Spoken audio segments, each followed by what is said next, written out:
하나님의 말씀은 사도행전 1장 1절에서부터 5절까지의 말씀입니다.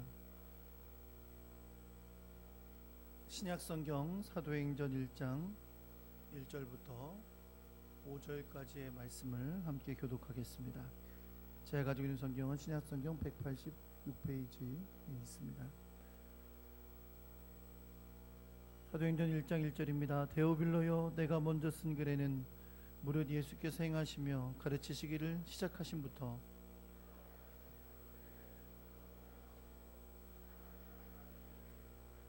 그가 고난받으신 후에 또한 그들에게 확실한 많은 증거로 신이 살아계심을 나타내사 40일 동안 그들에게 보이시며 하나님 나라의 일을 말씀하시니라.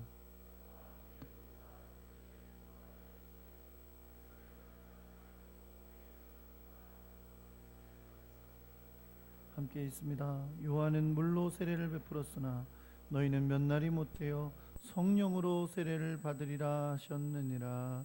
아멘.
귀하고 크신 사랑을 감사드립니다.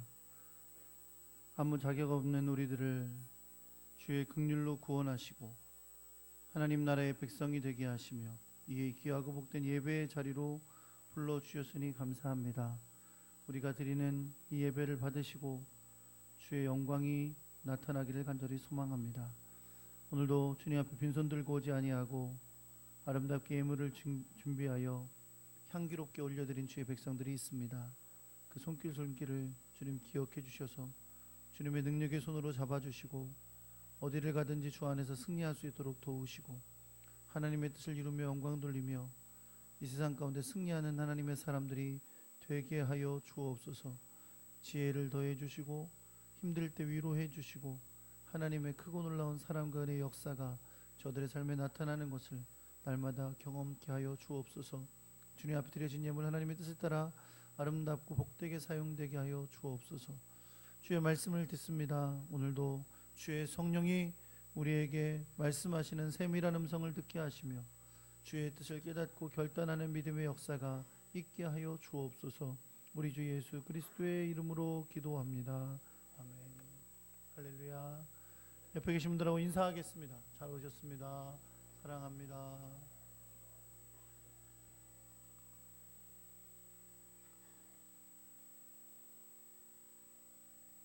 하나님의 크신 사랑과 은혜가 여러분과 함께 하길 우리 주 예수 그리스도의 이름으로 축원합니다.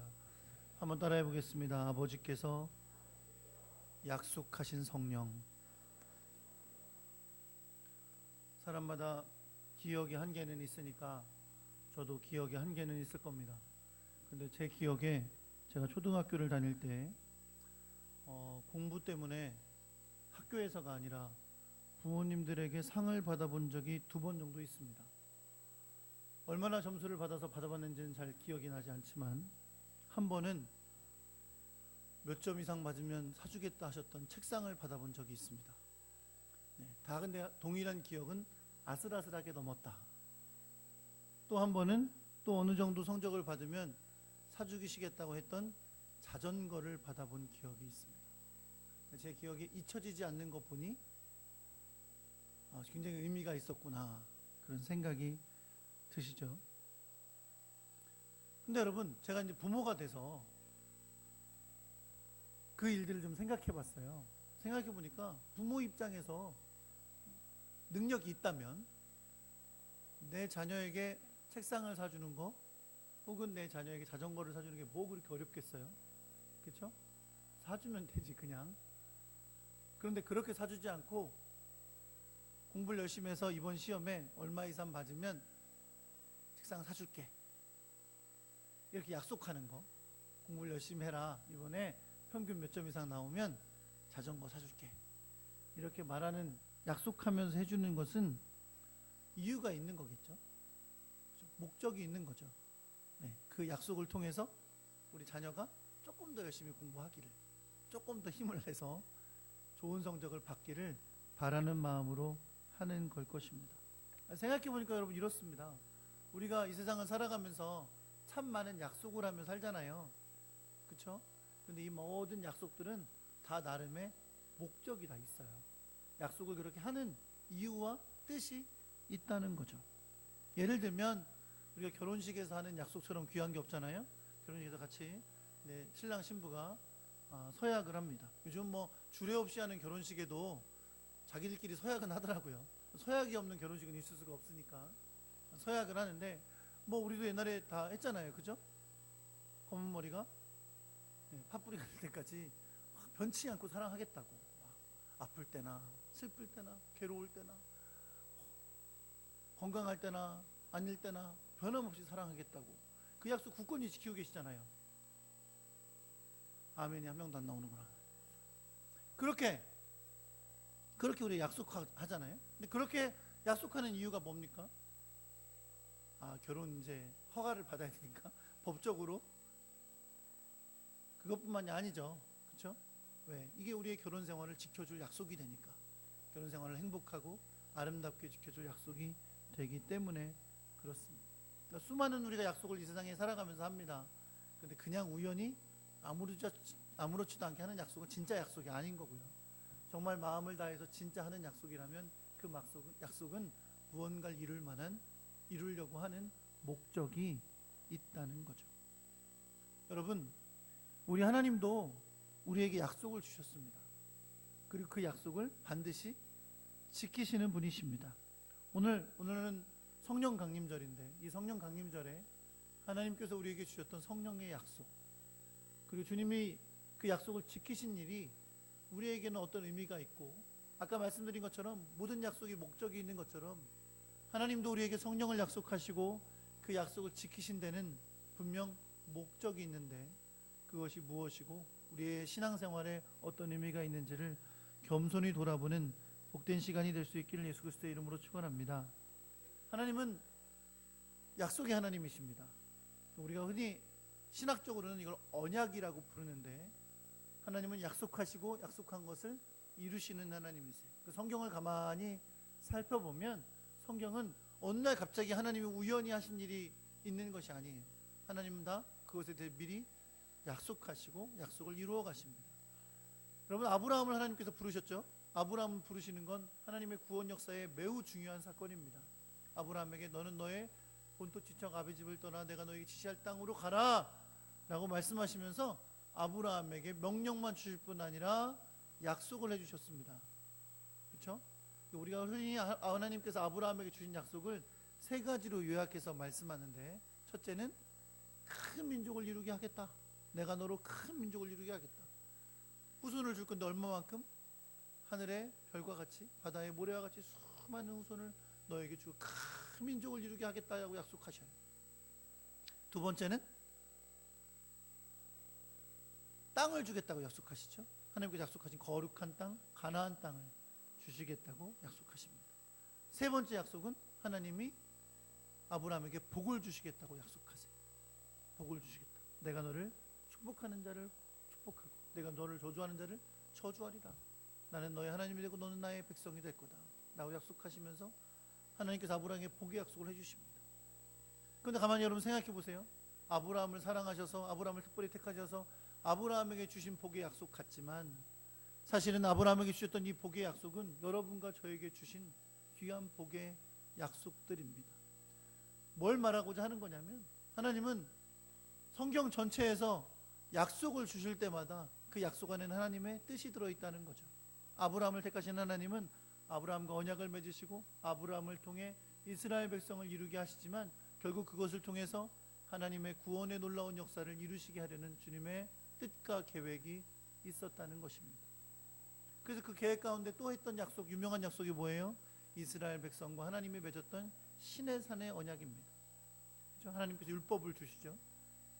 너희는 철저히 내가 너에게 준 규례와 법도를 지켜 행해라 라고 말씀하십니다. 그리고 하나님은 또다시 그 백성에게 아브라함에게 주셨던 약속을 반복해서 말씀해 주십니다. 특별히 주셨던 아주 중요한 약속은 뭐예요?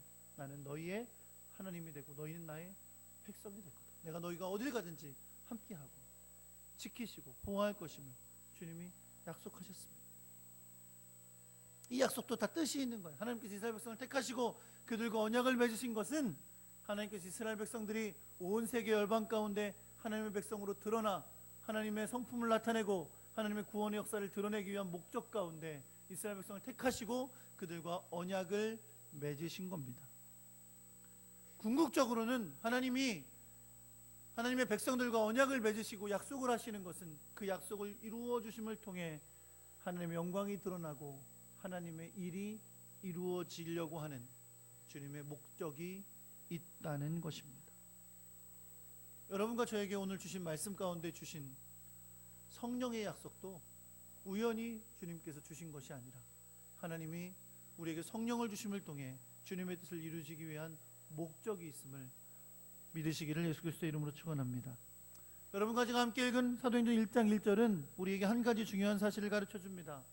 그건 뭐냐면 사도행전의 저자인 누가가 이미 데오빌로에게 쓴 글이 있다는 겁니다. 그렇죠? 오늘 성경 1절에 보니까 데오빌로여 내가 먼저 쓴 글에는 이라고 적혀 있어요. 먼저 쓴 글이 있다는 거죠. 데오빌로에게 먼저 쓴 글이 있어요. 그리고 그 글의 내용은 뭐냐? 먼저 쓴 글의 내용, 어떤 글을 썼던 거냐면 예수께서 행하시며 가르치시기를 시작하신부터 예수께서 택하신 사도들에게 성령으로 명하신 것들, 그리고 또 승천하신 날까지의 여러 가지 일을 기록했다라고 말씀합니다. 다시 말씀하면 예수님께서 행하시며 가르치기를 시작하셨던 여러 가지 이야기들, 그리고 예수님이 성령 안에서 사도들에게 주셨던 가르침들, 그리고 또 승천하신 날까지에 있었던 여러 가지 일들, 이 모든 것들이 누가가 데오빌로에게 썼던 먼저 쓴 글의 내용이라는 거예요. 그렇죠? 이쯤 되면 누가가 먼저 쓴 글이 뭔지를 우리는 알고 있죠. 그렇죠? 다 같이 준비하시고 대답할 준비하시고, 자 하나 둘 셋. 네, 누가복음입니다. 네. 지금 요한복음이라고 하셨던 분 계신 것 같은데, 네. 뭐라고요? 누가복음이요. 누가복음은 누가 썼다? 누가가 썼다. 누가복음은 사도행전은 누가 썼다? 네, 사도가 썼다 그러면 안 돼요. 네, 사도행전 지금 여태 누가가 썼다고 얘기하고 있는 거예요. 그렇죠? 네, 사도행전도 누가가 쓴 겁니다. 근데 지금 누가가 내가 먼저 쓴 글에는 이런 내용을 적었다라고 말하고 있습니다. 그렇다면 여러분, 분명히 누가복음에는 예수님의 승천하심까지 기록이 되어 있다는 얘기예요. 그렇죠? 실제로 누가복음에 가보면 맨 끝에 예수님께서 하늘로 승천하시는 이야기로 말씀이 끝나고 있습니다. 그런데 만약에 그렇다면 이제 내가 먼저 쓴 글은 이런 이야기를 했다라고 말하고 이제 두 번째 책인 사도행전을 기록하는 건데, 이 사도행전을 기록하면 그러면 그 다음에 뭐를 쓰면 되겠어요? 예수님의 승천 이후에 일어난 일들에 대해서 이제 기록을 하면 되는 겁니다. 당연히 그렇게 시작될 걸로 기대할 수 있는 거죠. 그런데 오늘 우리가 사도행전 1장을 읽어보는 것처럼 사도행전 1장은 예수님께서 승천하신 이후의 사건들로 시작하는 것이 아니라 다시 되돌아가서 예수님께서 부활하신 이후에 승천하실 때까지의 이야기를 기록하고 있어요. 성경에 보니까 예수님이 부활하신 이후에 40일 동안 제자들과 함께 계시면서 당신의 살아계심을 여러 가지 증거를 통해 보이셨고, 그 다음에 제자들과 함께 지내시면서 그들에게 하나님 나라의 일을 말씀하셨다라고 기록하고 있습니다. 여러분, 왜 누가는 이미 예수님의 승천의 사건에 대해서 이미 기록했으면서 다시 예수님의 부활 사건으로 돌아가서 승천하시기에 있었던 일들을 지금 사도행전을 시작하면서 기록하고 있는 것일까요? 여러분, 이건 의미가 있습니다. 왜냐하면 누가가 예수님께서 부활하신 이후에 그리고 예수님이 승천하시기까지 이 이야기를 다시 한번 기록하는 것은 바로 이때 주님께서 제자들에게 하셨던 이야기가 사도행전 전체의 주제가 되기 때문입니다. 다시 말해 예수님께서 다시 되새겨 주시는 말씀을 통해서 일어나는 일이 사도행전 전체 이야기를 푸는 열쇠가 된다는 말씀입니다. 그것이 뭐에 대한 것이냐면 성령의 강림에 대한 겁니다. 여러분, 사도행전은 우리나라 사람들이 붙인 말이죠. 사도행전이라고 우리가 붙였는데 사실 종종 사람들이 사도행전을 다른 이름을 붙여서 별명처럼 부르기도 합니다. 뭐라고 부르냐면 교회가 탄생한 역사가 있기 때문에 교회행전 혹은 선교행전 이렇게 부르기도 하고요. 그리고 그 안에 모든 일들이 성령의 역사로 시작되었기 때문에 성령행전이라고 부르기도 합니다. 그런데 여러분, 중요한 사실이 있습니다. 그건 뭐냐면 분명 성령의 오심으로 말미암아 교회의 역사가 시작되고 선교의 역사가 시작됐는데 이 성령의 오심은 우연한 사건이 아니라는 거예요. 다시 말하면 성령이 오셨기 때문에 이제 그 이후의 사건이 시작된 것은 사실이지만 성령의 오심에 대해서는 그날 일어난 사건을 보고 성령이 오셨구나 라는 것을 기록한 것이 아니라 이 성령의 오심은 이미 하나님께서 약속하신 것이 성취된 사건이라는 겁니다.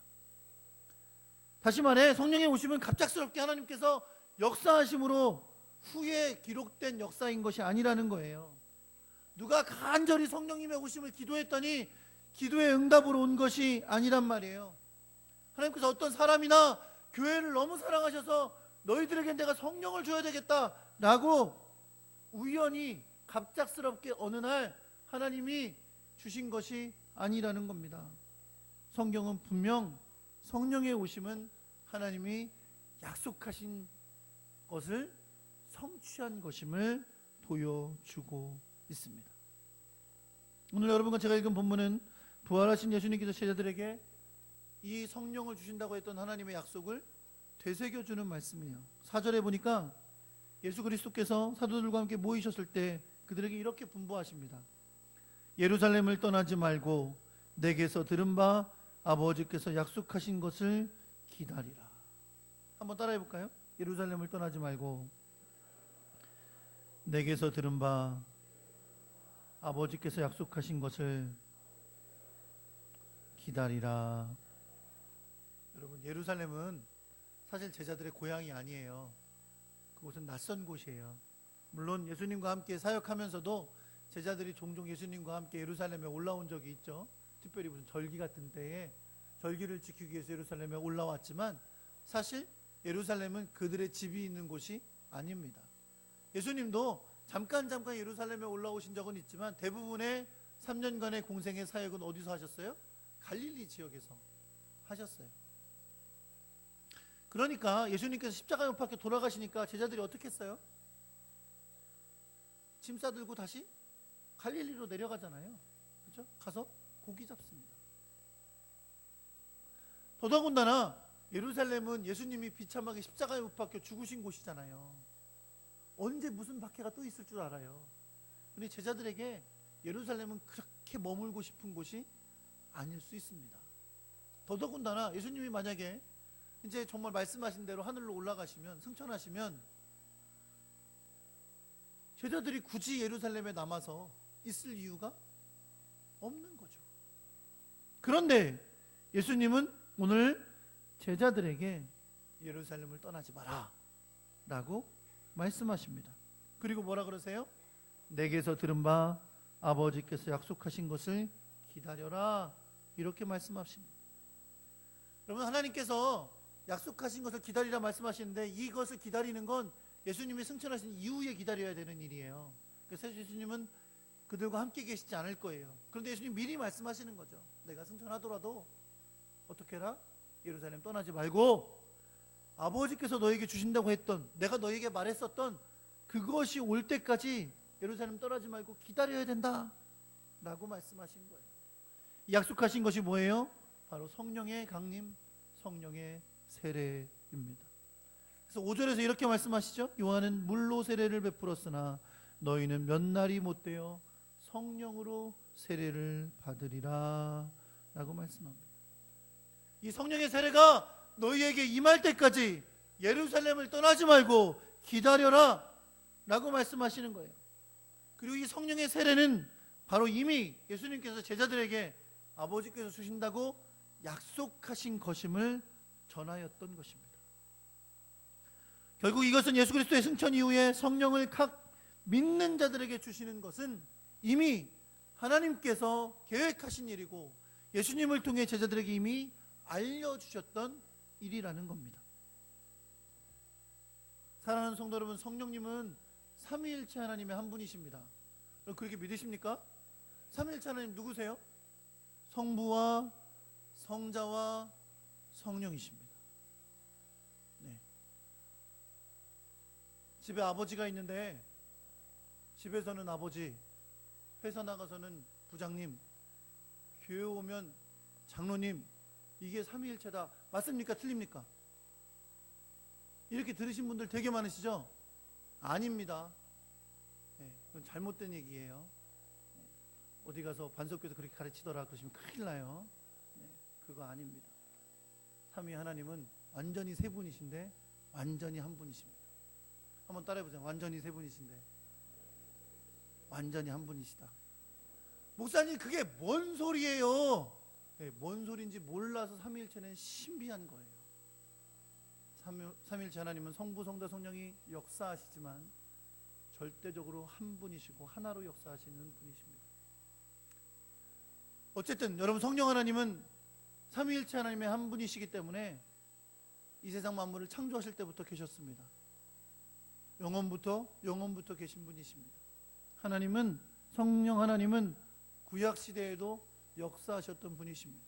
지금 성령 하나님이 사도행전 2장에 내려오는 것처럼 내려오신다고 그때부터 성령에 나타나신 게 아니에요. 그 전부터 성령님은 삼위일체 하나님으로 구약 시대에도 역사하셨던 분이십니다. 특별히 구약 시대에는 성령 하나님은 제한적인 역사를 하셨어요. 제한적이라는 말은 하나님께서 스스로 제한을 받으셨다는 것이 아니라 특별한 사람에게 특별한 사명을 줄 때에 그들에게 성령을 부어주셔서 그들이 사명을 감당하도록 역사하여 주셨다는 것입니다. 아브라함과 모세와 같은 하나님의 택하신 사람들뿐만 아니라 왕이나 제사장이나 선지자들이 하나님의 부르심을 받아 사명을 감당하게 될 때 그들에게 성령을 부어주셔서 그 사명을 감당케 하셨습니다.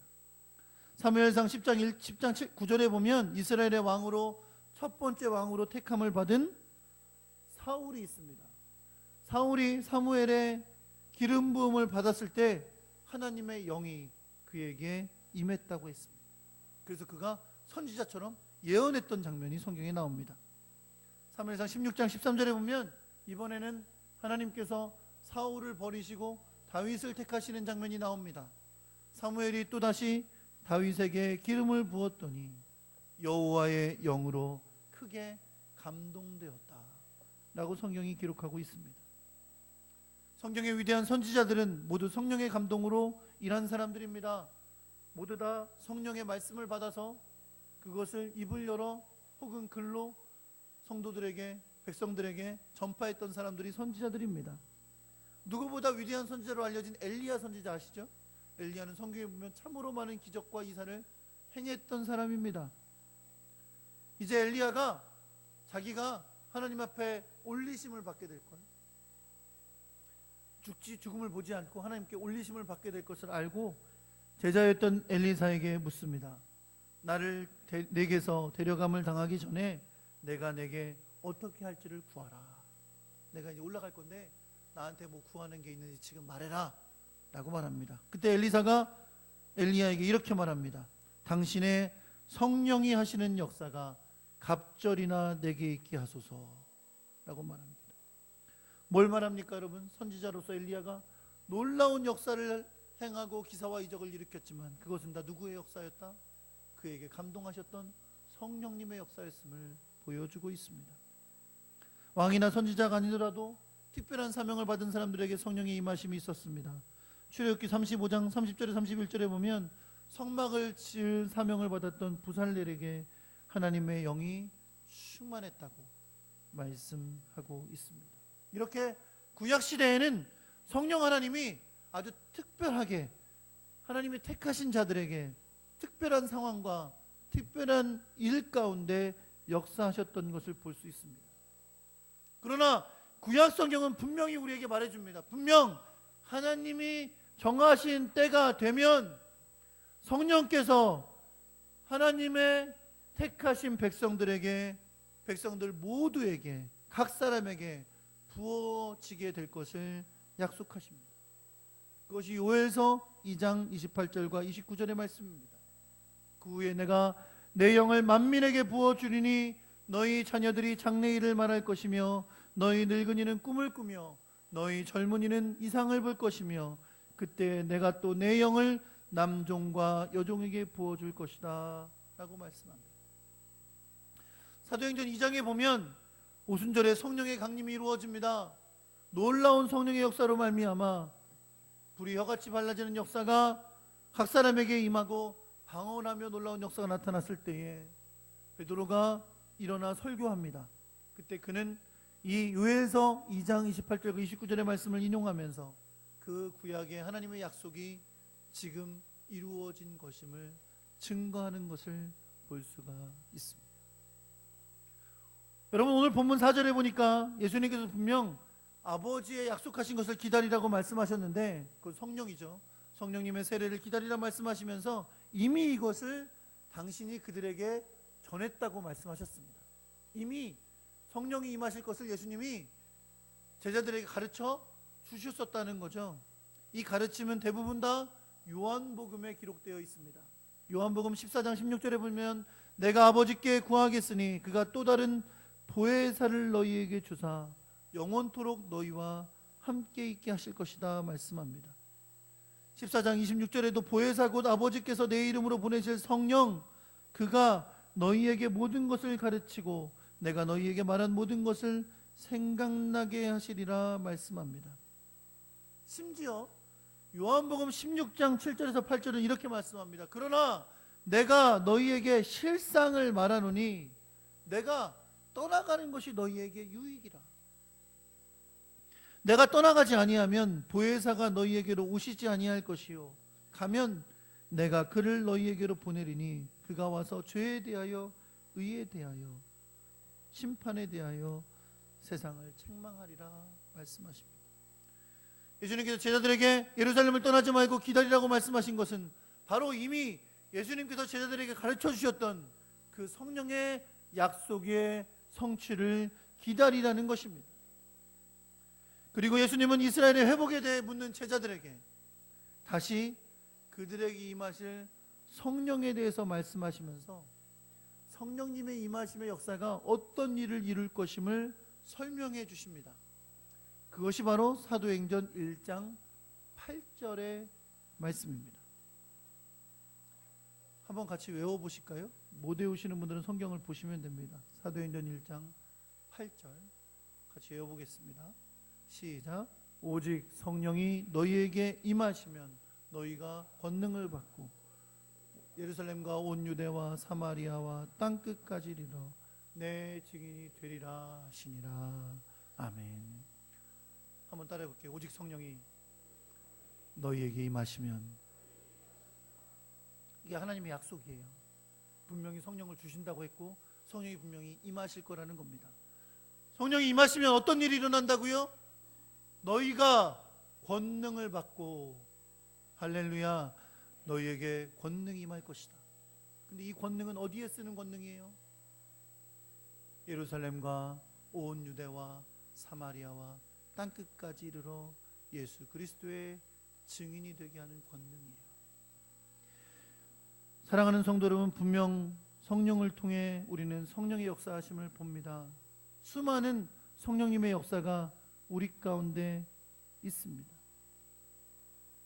성령은 우리에게 믿음을 주셔서 예수 그리스도를 주라 고백하게 하십니다. 성령의 기름을 부어주셔서 능력을 나타내 주시고 때로는 기사와 이적을 행하기도 하십니다. 성령이 하나 되게 하심으로 교회가 아름답게 세워지게 하십니다. 성령이 주시는 각자의 은사를 따라 교회를 섬기게 하십니다. 우리가 교회뿐만 아니라 우리의 삶에서 성령으로 말미암아 아름다운 삶의 열매를 맺게도 하십니다. 성령이 오신 이후에 이 모든 일은 성령 안에서 이루어지는 겁니다. 분명한 것은 결국 교회에게 주신 성령의 역사지만 결국 이 모든 일을 통해 우리에게 하나님이 하시는 일은, 하시고자 하시는 하나님의 뜻은 하나님의 뜻을 당신의 백성들이 행하기를 원하시고, 그리고 그 뜻의 뜻을 행하는 것을 통해 온 세상에 예수 그리스도가 증거되기를 원하시는 줄 여러분 믿으시기 바랍니다. 사랑하는 성도 여러분, 하나님께서 여러분과 제가 예수를 믿고 영접하고 하나님의 자녀가 될 때에 성령을 선물로 주시는 것을 믿으시기 바랍니다. 물론 성령은 우리가 하나님의 자녀인 것을 인치시는 것이고 그것이 바로 성령의 임재이지만, 우리에게 성령을 주신 것은, 약속하신 성령을 주신 것은 목적이 있음을 기억하시기 바랍니다. 하나님 우리에게 성령의 약속을 주셨습니다. 약속해 주신 것을 이루시고 성취하셨습니다. 그런데 하나님이 주신 약속은 분명 목적이 있다는 거예요. 그냥 주시는 게 아니에요. 그냥 약속하신 걸 이루시는 게 아니에요. 하나님이 우리에게 성령을 약속하신 것은 성령을 받은 우리를 통해 하나님이 행하시고자 하시는 뜻이 있으신 겁니다. 그것은 바로 뭡니까? 우리가 하나님의 뜻을 행하는 자로, 주의 말씀에 순종하며 성령 안에서 열매를 맺으며 하나님의 뜻을 행하는 자로 사는 것, 성령 안에서 교회를 섬기고 하나님의 교회 공동체를 세워가는 것, 성령 안에서 열매를 맺으며 살아가는 것, 성령의 능력으로 우리에게 주신 사명을 감당하는 것, 우리 각자가 또 우리가 모인 교회가 예수 그리스도를 증거하는 자가 되기를 원하시는 것, 이것이 우리에게 성령을 약속하시고 우리에게 성령을 주신 하나님의 뜻인 것을 여러분 믿으시기 바랍니다. 사도행전 1장 8절에 오직 성령이 너희에게 임하시면 너희가 권능을 받고 예루살렘과 온 유대와 사마리아와 땅끝까지 이르러 내 증인이 되리라 라고 하셨다 그랬어요. 여러분, 여기서 증인은 우리가 요즘 사용하는 순교자의 어원입니다. 증인은 순교자의 뜻을 가지고 있어요. 사랑하는 성도 여러분, 어떤 의미일까요? 성령님의 도우심이 아니면, 성령이 충만하지 못하면, 성령의 권능을 힘입지 못하면 우리는 이 세상을 살아가면서 죽기를 각오한 순교자가 될 수 없다는 겁니다. 여러분, 이 세상이 예수 믿기 그렇게 편합니까? 쉽습니까? 하나님의 뜻을 행하기에 편합니까? 그렇지 않습니다. 이 세상은 주님이 원하지 않는 방향으로 굴러갑니다. 악한 죄악을 따라 걸어갑니다. 정욕을 따라 삽니다. 욕심을 따라 삽니다. 하나님의 뜻을 이루는 것을 결코 원하지 않습니다. 그러나 우리가 이런 세상 속에서도 죽기를 각오한 순교자처럼 주님의 뜻을 이루며 예수 그리스도를 증거하는 자로 살 수 있는 건 오로지 한 가지밖에 없습니다. 주님의 성령이 나에게 충만한 겁니다. 주님의 성령을 우리에게 보내주신 것은 우리가 얼마나 약한지, 우리가 얼마나 연약한지 아시기 때문에 주의 성령을 우리에게 주셔서 성령의 능력으로 승리하기를 원하시는 것이 주님의 뜻인 것을 여러분 믿으시기 바랍니다. 성령을 소멸치 마십시오. 성령을 소멸하는 것은 주님이 우리에게 성령을 약속하시고 주신 뜻을 이루지 못하게 하는 것입니다. 어떻게 해야 됩니까? 성령이 충만해야 됩니다. 성령이 충만해야 됩니다. 성령이 충만해야 됩니다. 성령을 주신 하나님께서 우리에게 내가 너에게 성령을 주었으니까 성령의 도움 많이 받고 살아. 성령이 널 도와줄 거야. 언제나 보혜사 성령이니까 너희가 하는 것마다 다 잘되게 해줄 거야. 사랑하는 성도 여러분, 성령에 대해서 주님은 우리에게 그렇게 말씀하시지 않았습니다. 하나님은 우리에게 성령의 충만을 받으라고 말씀합니다. 성령의 충만을 받으라고 말씀합니다. 성령의 충만을 받으시기를 예수 그리스도의 이름으로 축원합니다. 우리에게 성령을 보내신 하나님은 우리가 성령을 액세서리처럼 갖고 있으라고 보내주신 것이 아닙니다. 성령에 충만하라고 보내주신 겁니다. 그 성령의 충만함으로 권능을 힘입으라고 보내주신 겁니다. 성령의 충만함으로 죽기까지 주의 뜻을 이루라고 보내주신 겁니다. 성령의 충만함으로 예수 그리스도의 증인이 되라고 보내주신 겁니다. 심지어 목숨을 버려야 할지라도 우리에게 성령을 약속하시고 보내주신 그 하나님의 뜻을 아름답게 이루는 성령 충만한 주의 백성 되시기를 우리 주 예수 그리스도의 이름으로 축원합니다.